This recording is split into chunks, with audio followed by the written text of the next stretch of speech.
Speaking in the last 30 minutes, addressing the internal review into how hundreds of thousands of cases ended up suspended.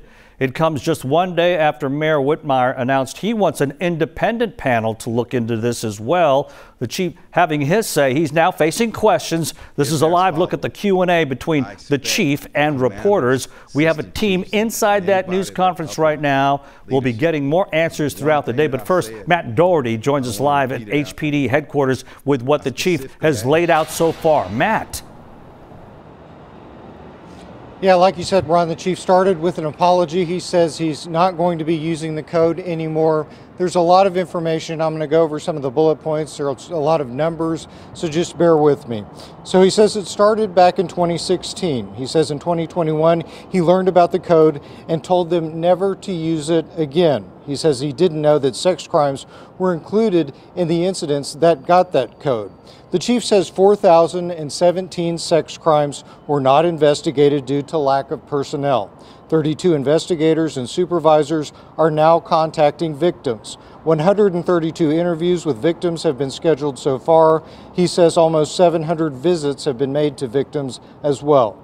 The chief says they do not have the staff to investigate every incident, but says that violent crimes should be made the priority.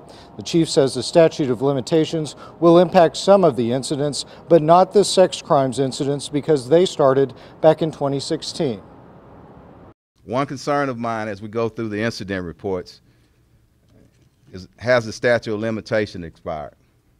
How many? We don't know until the review is completed.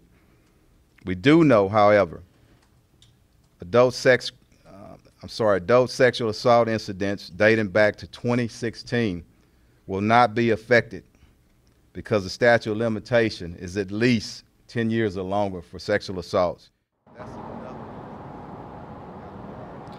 The chief says the police department is dramatically understaffed. He says they need an additional 2,000 officers to properly patrol the streets of Houston.